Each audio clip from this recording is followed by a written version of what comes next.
यार ये इतने टेस्ट क्यों होते हैं? टेस्ट देना हर एक स्टूडेंट का सबसे बड़ा डर होता है। आज नहीं तो कल तुमने ये डेफिनेटली फील किया होगा कि जब भी तुम टेस्ट देके आते हो ना, तुम डीमोटिवेट ही होके आते हो और इस वजह से अगली बार तुम्हारा टेस्ट देने का मन ही नहीं करता। मेरे साथ भी ऐसे ही होता था। पता है, जब मैं टेस्ट देती थी ना, मेरे को हर टाइम यही लगता रहता था कि यार ये हर हर हफ्ते टेस्ट क्यों होता है, मेरे को क्यों हर हफ्ते टेस्ट देना पड़ता है, फिर मार्क्स कम आते हैं, मुझे डिमोटिवेशन होता है, घर वालों को मैसेज जाता है तो उनको पता लगता है, फिर पापा बोलते हैं कि तुम्हारे ये मार्क्स क्यों कम आए। तुम्हें पता है मेरी स्टोरी तो कुछ अलग ही थी। मेरी स्टोरी तो ऐसी थी कि अगर मेरे, मान लो अगर 10 मार्क्स का टेस्ट है और अगर मेरे 9.5 भी आए हैं ना, तो भी मेरे पापा ये बोलते थे कि 0.5 क्यों कम हुआ। तो मुझे ना हमेशा टेस्ट से डर लगता था एंड मैं ट्राई करती थी कि ना मैं अवॉइड करूं इस चीज को। आप भी कभी ना कभी इस रीजन से आपको ऐसे लगता होगा कि यार मेरा ना टेस्ट का सिलेबस ही नहीं खत्म हुआ है, तो टेस्ट देने का क्या फायदा। आप टेस्ट नहीं देते होगे, मतलब यू फाइंड रीजंस कि आपको टेस्ट ना देना पड़े। बेटा मैं ये चीज बहुत ज्यादा रिलेट कर सकती हूँ, but then again now I am a teacher and I want to tell you, बेटा ये जो टेस्ट होता है ना, ये देना बहुत बहुत बहुत जरूरी होता है। और उसी टेस्ट देने के साथ बेटा एक और जरूरी चीज होती है जिसे कहते हैं टेस्ट एनालिसिस। यस, और इस टेस्ट एनालिसिस से तुम्हें एक्चुअली एक रियल पिक्चर दिखाई देती है। मतलब इट्स लाइक कि तुम्हें ना शीशा दिखाई देता है कि जो तुम ओवर कॉन्फिडेंस में या फिर अंडर कॉन्फिडेंस में फील कर रहे थे, वो क्या सही था नहीं था, हर एक चीज तुम्हें ये एनालिसिस बताता है। तो आज मैं आप लोगों को उस टेस्ट को कैसे आप बढ़िया तरीके से एनालाइज कर सकते हो वो मैं बताने वाली हूं। तुमने बहुत बार फील किया होगा कि तुम टेस्ट दे के आते हो, हर हफ्ते तुम जबरदस्ती भी टेस्ट दे रहे हो, पर ना तुम्हारे मार्क्स नहीं बढ़ रहे हैं। क्योंकि बेटा तुम क्या कर रहे हो, तुम टेस्ट दे के आते हो, अच्छा हुआ तो बहुत बढ़िया, खराब हुआ तो थोड़ा दुखी हो लिए और फिर आगे बढ़ लिए। अरे एनालाइज तो किया ही नहीं, वो जो टेस्ट दिया उसका फायदा जो लेना था वो तो लिया ही नहीं। आज मैं आपको बहुत ही सिंपल तरीके में बताने वाली हूं कि आप कैसे अपने टेस्ट को एनालाइज करके अपने मार्क्स को आगे लेकर जा सकते हैं। तो चलिए स्टार्ट करते हैं इस टेस्ट एनालिसिस की बात। देखो बेटा, जब भी तुम टेस्ट देकर आओगे, जैसे कि तुम अभी टेस्ट देकर आए, तो ऑब्वियसली 10 आधा घंटा, पौना घंटा, 1 घंटा तुम रेस्ट करोगे एंड वो तुम डिजर्व भी करते हो, तुम रेस्ट करो। उसके बाद में जिस दिन टेस्ट देकर आए हो उसी दिन एनालिसिस करना है। अगर 3 घंटे का टेस्ट है ना, तो 1.5 से 2 घंटा बेटा एनालिसिस में लगाओ। और ये ना शुरू में लगता है, शुरू में अभी जब तुम इन स्टेप्स को फॉलो करोगे तो तुम्हें थोड़ा ज्यादा टाइम लगेगा अपने टेस्ट को एनालाइज करने में। फिर ओवर द टाइम जब तुम धीरे धीरे एनालाइज करने लगोगे तो तुम्हें खुद से ही समझ आ जाएगा कि कैसे एनालाइज करना है। ठीक है, देखो तुम्हें करना क्या होता है। सबसे पहले ना तुम्हें डिलेड और इंस्टेंटेनियस एनालिसिस करना होता है। अब मैम ये क्या होता है? बेटा जैसे कि तुमने एक टेस्ट दिया, ठीक है, अब तुम्हारे पास वो टेस्ट में पीडीएफ आ गया होगा। हाँ जी मैम, टेस्ट का पीडीएफ हमारे पास है। अब हर एक क्वेश्चन को एक एक करके आप ऐसे करो, अपनी एक बार शीट बना लो, ठीक है, उसमें से 1 2 3 4 5 6 ऐसे लिख लो, ठीक है। हाँ, अब तुम्हें ना हर एक क्वेश्चन को देखे, क्योंकि अभी टेस्ट देके आए हो तो तुम्हें पता होगा कि तुमने ये क्वेश्चन जो था उसमें तुम्हें सोचने की जरूरत पड़ी थी या तुम्हें पता लग गया था कि अच्छा ये वाला क्वेश्चन मैं कर लूंगा। यानी कि आपको ये समझ आ जाएगा क्वेश्चन को देखते ही कि यार ये क्वेश्चन मैंने इंस्टेंटेनियसली कर लिया था या मुझे थोड़ा टाइम लगा था, मुझे थोड़ा सोचना पड़ा था। ठीक है, वो होता है डिलेड और इंस्टेंटेनियस एनालिसिस। अब हर एक क्वेश्चन को देख के तुम्हारे पास दो ही चॉइसेस होंगी, या तो तुमने उसको देखा, हाँ न्यूमेरिकल क्वेश्चन है तो ऑब्वियसली उसको कैलकुलेशन में टाइम लगा, पर क्वेश्चन को पढ़ के तुम्हें समझ आ गया कि अच्छा ये ऐसे ऐसे करना है, उसे कहते हैं इंस्टेंटेनियस, कि तुम्हें पता था इस क्वेश्चन को कैसे सॉल्व करना है, वो इंस्टेंटेनियस है। बट अगर तुम्हें किसी के ऊपर थोड़ा सोचना पड़ा, टाइम लगा, तो उसे कहते हैं डिलेड। ठीक है, अब मैम अगर हम डिलेड और इंस्टेंटेनियस के हिसाब से चले तो 4 पॉसिबिलिटी आ सकती है। या तो डिलेड मतलब थोड़ा टाइम लगाया हमने, लेकिन हमने सही करा उस क्वेश्चन को। हो सकता है कि एकदम इंस्टेंटेनियस हमें समझ आ गया कि अच्छा ये ऐसे करना और वो सही भी हो गया, बहुत बढ़िया। हो सकता है कि टाइम लगाया और गलत कर दिया, और हो सकता है कि इंस्टेंटेनियसली कर दिया, लगा कि हो गया है लेकिन गलत हो गया। यही 4 पॉसिबिलिटीज हो सकती है। इन्हीं चारों को अपने उस सारे नंबर ऑफ क्वेश्चंस के आगे लिख लेना है। जैसे कि मान लो मैंने फर्स्ट क्वेश्चन पढ़ा, मेरे को इंस्टेंटेनियसली आ गया और वो सही भी था मेरा आंसर। ठीक है, मैंने सेकंड देखा, मेरे को थोड़ा टाइम लगा, डिलेड था, लेकिन मैंने फिर भी उसको गलत कर दिया। तो आपको ऐसे हर एक चीज में लिखना है। ठीक है, हाँ, तो ये तुम कर लोगे। अब बेटा ऑब्वियसली अगर तुमने अपनी प्रिपरेशन करी होगी तो काफी अच्छे नंबर ऑफ क्वेश्चन तुम्हारे सही हो गए होंगे। तो इस तरीके से तुम्हारा कहीं पे डिलेड और करेक्ट भी होगा, कहीं पे तुम्हारा इंस्टेंटेनियस करेक्ट वाले कंपैरेटिवली ज्यादा होंगे। बट हाँ, एक आधा, जैसे कि मैंने ये अज्यूम कर लिया ये आपका इस तरीके से होगा, ठीक है। हाँ, अब मैम इसके बाद क्या करना है, एक बार तुमने पूरे क्वेश्चन पेपर को देखा, तुमने ये चीज कर ली, अब तुम्हें ये देखना है कि तुम्हारे इंस्टेंटेनियस सही कौन से थे। मैम इंस्टेंटेनियस सही ये था, ये सही था, या फिर ऐसे करो जो तुम्हारे गलत है ना उनको मार्क करो, ठीक है। यानी कि मैम ये वाले को छोड़ के बेटा बाकी के सारे मार्क करो, चाहे तुमने सोच के टाइम लगा के सही किया या फिर तुमने सोच के टाइम लगा के गलत किया, वो सारों को मार्क करना है। मतलब सिर्फ इंस्टेंटेनियस सही वाले को छोड़ दो, उसके अलावा सबको मार्क करो। जैसे कि मैम ये हो गया, मैम ये हो गया, या फिर फॉर दैट मैटर ये हो गया, या फिर ये हो गया, ठीक है। तो अगर मैं इन 8 क्वेश्चंस में देखूं तो मेरे ये कोई 4 क्वेश्चंस ऐसे थे, ठीक है। मैम आपने इन्हें क्यों मार्क कराया, क्योंकि बेटा ये जो बाकी के रह गए ना वो तो वो हैं जो तुम्हारे कॉन्सेप्ट्स क्लियर है, वो तो वो हैं जो तुम्हारे कॉन्सेप्ट्स क्लियर है। ये वाले ना बेटा तुम्हारे कॉन्सेप्ट्स क्लियर नहीं है, क्योंकि चाहे वो डिले होके थोड़ा टाइम लगा के तुमने किया और वो सही किया, पर तुम्हें टाइम तो लगा ना, इसका मतलब है कि कहीं ना कहीं उस कॉन्सेप्ट में अभी जरूरत है थोड़ा और मेहनत करने की, ठीक है। हाँ, अब क्या करो, इन सभी के टॉपिक्स लिख लो, मतलब कि कौन से चैप्टर का क्वेश्चन है और उस चैप्टर का भी कौन सा सब टॉपिक है। मतलब कि तुम्हें इसमें टॉपिक भी लिखना है बेटा जी और तुम्हें सब टॉपिक भी लिखना है, ठीक है। ये आप अब अपने पास लिख लेंगे, टाइम लगेगा आई नो, बट सभी के अंदर ऐसा करना पड़ेगा, ठीक है। हाँ, अब मैम आपने हमें ये क्यों बताया, क्योंकि बेटा अब तुम्हें समझ आएगा कि तुमने इस पर्टिकुलर क्वेश्चन को कॉन्सेप्ट गलत होने की वजह से करा, तो तुम्हें उस कॉन्सेप्ट के ऊपर काम करना पड़ेगा, या कोई और रीजन था। अब ना बहुत सारे रीजंस भी हो सकते हैं आपके क्वेश्चंस गलत होने के, अब मैं तुम्हें वो बताती हूँ, ठीक है। एक काइंड ऑफ छोटू सा फ्लो चार्ट है, शायद तुम इससे रिलेट करोगे। जैसे कि अगर तुम करेक्ट करते हो तो ये तो इंस्टेंटेनियस और करेक्ट वाला है, भैया मेरे को आता था मैंने कर दिया।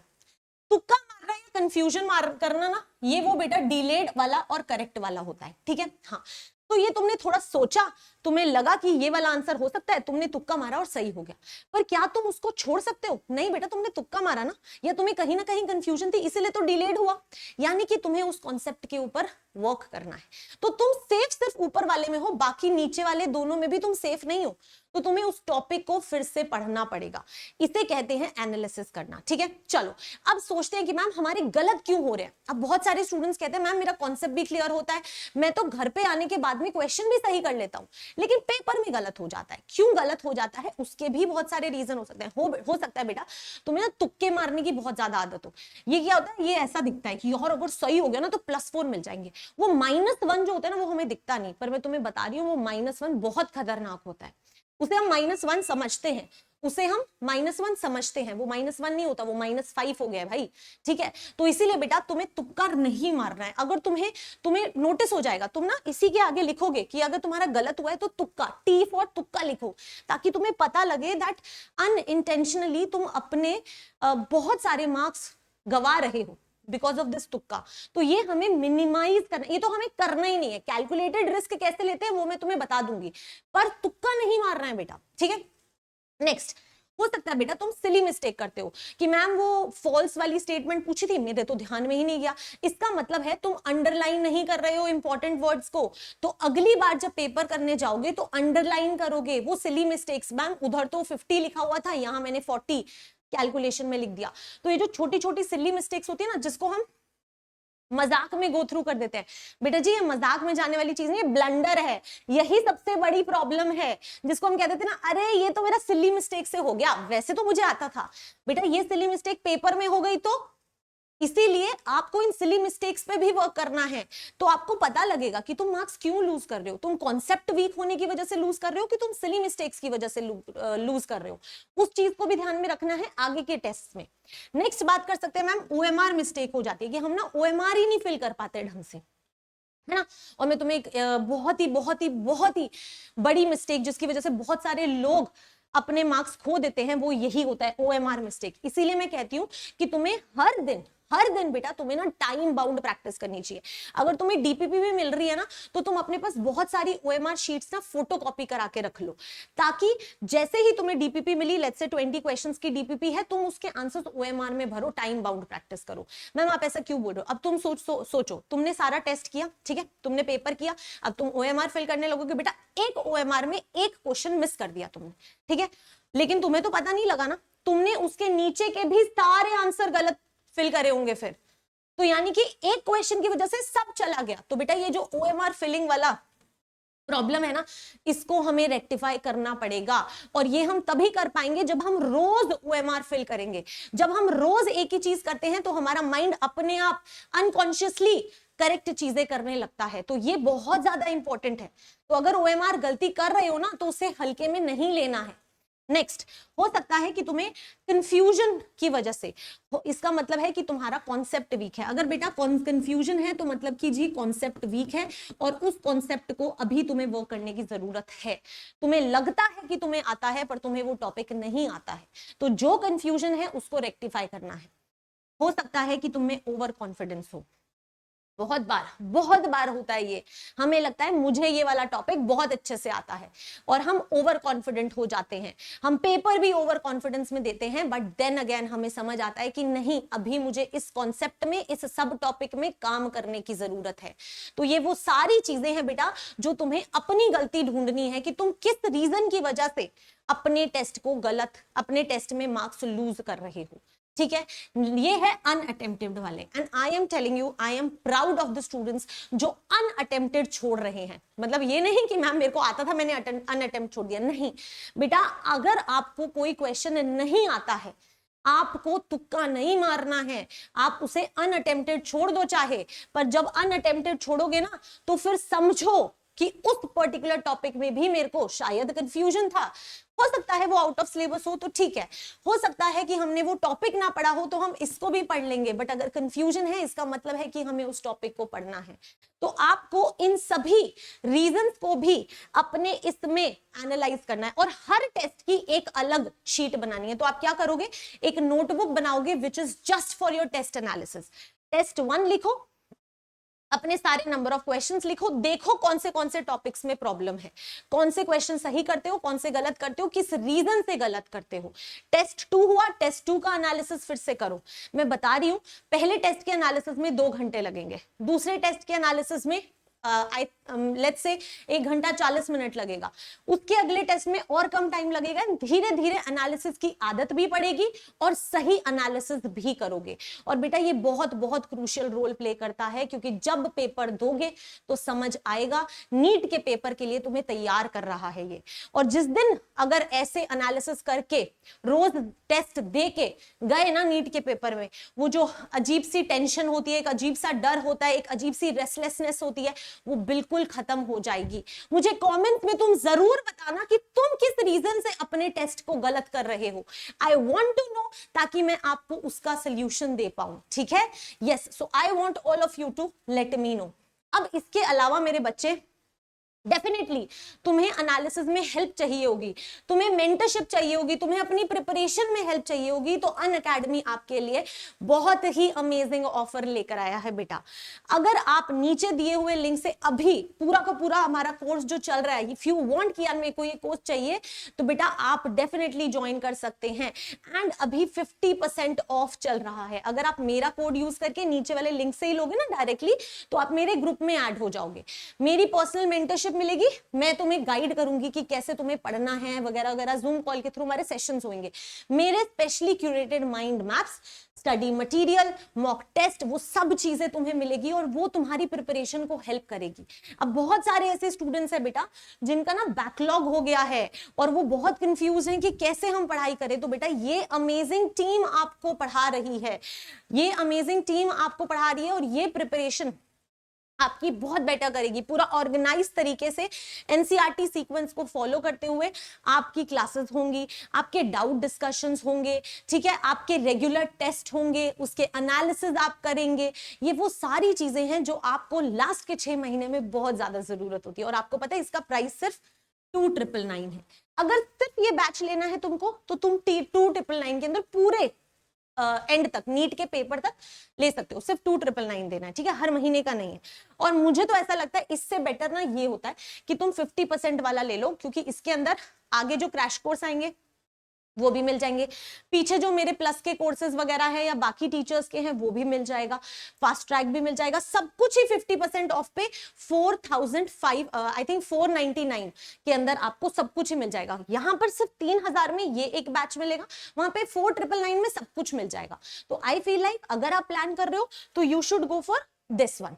ठीक है, तो एक बार सोच लो, तुम्हारी प्रिपरेशन काफी बेटर हो सकती है। इफ यू आर प्लानिंग तो you can go for it. AC5 code नीचे वाले लिंक से लोगे तो मेरे मेंटरशिप ग्रुप में ऐड हो जाओगे। अब इसके अलावा बहुत सारे ऐसे बच्चे भी हैं जो अभी 9th या 10th में हैं, जिनको लग रहा है कि यार मेरे को ना 11th में बहुत अच्छे से प्रिपरेशन करनी है और एक ऑर्गेनाइज कोर्स चाहिए बट बहुत ज्यादा पैसा नहीं लगा सकते। तो बेटा 9999 में पूरे 2 साल का टेंशन खत्म, सब कुछ इसी के अंदर इंक्लूडेड होगा।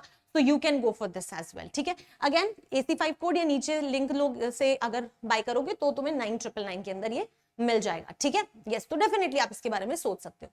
आपको मेरा बैच जानना है तो ये मेरा बैच है जहां पे मैं पूरी केमिस्ट्री पढ़ा रही हूँ। और अगर तुम वो 50% ऑफ वाला लोगे ना, ओके 5499 में, आई एम सॉरी 4999 में नहीं है, 5499 में है। अगर आप लोगे तो आपको सब कुछ ही मिल जाएगा, सब कुछ ही, फास्ट ट्रैक बैच भी, सब कुछ, everything included. In fact all India test series भी इंक्लूडेड है इसी के अंदर। तो definitely you can make the best use of it. और अगर कोई भी दिक्कत है तो मुझे बता दो, I will bring the solution to you. ठीक है, yes, and do let me know video कैसा लगा एंड प्लीज इसको अपने टेस्ट एनालिसिस में जरूर इंक्लूड करना। ठीक है, मुझे कमेंट्स में जरूर बताना दैट मैम यस ये मुझे हेल्प कर रहा है या नहीं। Okay, till then keep studying and keep working hard. All the very best.